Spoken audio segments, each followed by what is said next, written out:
Hey guys, it's Sam, and this is my spoiler-free review of Bone Gap by Laura Ruby. This is a YA standalone magical realism contemporary story. With it being magical realism, it is kind of hard to explain, but this book takes place in a small town in Illinois, and in this town lots of weird things kind of happen. Basically, they say that people just fall through the gaps, and there's a lot of really weird, unexplained things that happen. And before the story starts, there has been a girl who has been abducted from the town, and only one person saw it, and that was the brother of the guy that was in love with her. So it's kind of focused around this family and the girl and what happened to her and the weirdness that's going on and them also living their lives.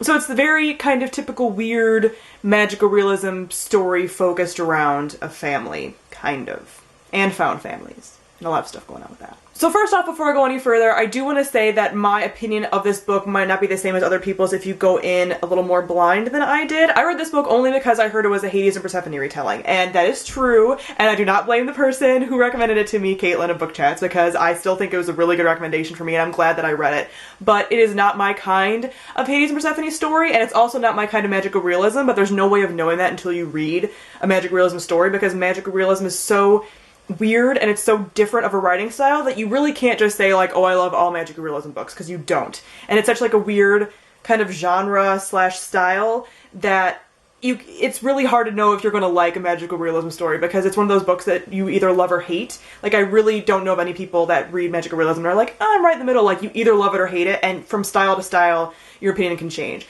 So based on those two things, I have a harsher opinion of this book than a lot of people might. So yeah, even though I don't like it, and plenty of people could, and I'm not saying that as like a disclaimer, I'm just saying that like that's a disclaimer for all magical realism stories because they are just so different. Yeah. So first off, we talk about the world building. The world building is really tied up in the writing style and the magical realism element of this. And again, this isn't my kind of magical realism writing. I did like parts of it because, typically speaking with magical realism, you don't know what's real and what's fake, and if this is in someone's head or not. And that is all present, but for some reason, I don't know what it was, this book isn't super flowery, and that's good in a way, but I think I do prefer more flowery magical realisms. For example, I love The Strange and Beautiful Stars of Ava Lavender. I love it so much, and I really love that writing style and that kind of magical realism, which I do feel like is more flowery, and this was a little more blunt, which fit the story and fit the characters and fit the setting. So that's well done. But it's just not my particular kind of style. Next, let me talk about the characters. I find the characters to be rather forgettable. I didn't really connect to any of them, and I think, again, with magical realism, like, you're either going to connect to the characters very deeply or you're not.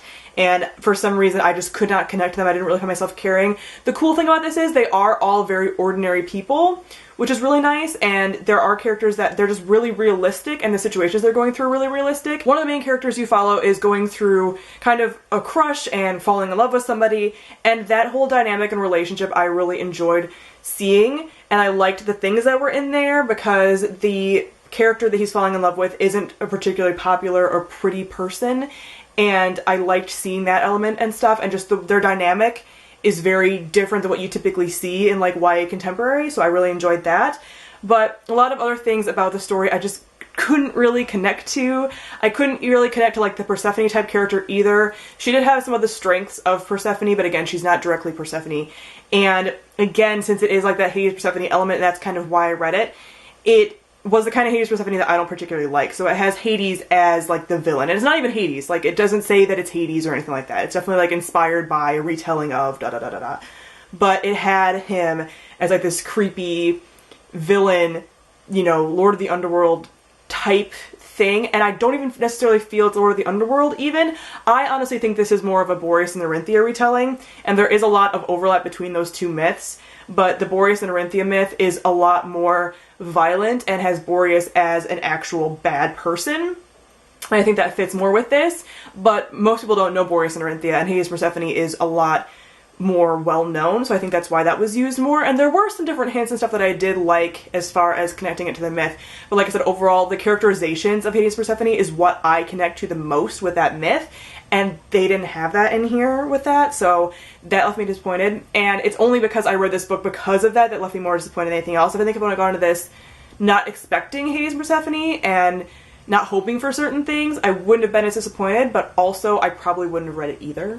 Lastly, I want to talk about the plot. Again, because it's magical realism, it's kind of windy, twisty, turny, you're not really sure what's going on, and because I didn't connect to the characters, I didn't really connect to the story. I read it fairly quickly, it's an easy read, but I just found myself being like, I don't really care, and the ending with magical realism fashion, because it does follow certain things that magical realism tends to do, but it has a very vague kind of ending, and some people might find that a little bit unsatisfying, and I did too. Even though I didn't really connect to the characters, I also just found that a little lackluster. I wanted more of a bang, since I didn't really like the rest of the story that much. I wanted more of a bang for the ending, and I didn't really get that either. So overall, this book kind of was like lukewarm to me. Like I didn't hate it. Like this is not going to be on my like most hated books of all time or anything. And I'm glad that I read it because it does have those Hades Persephone elements in it. Because I'm trying to build my Hades Persephone like list of things that I have read, so I can recommend stuff for people based on the kind of things that they like seeing. So I am glad that I read this.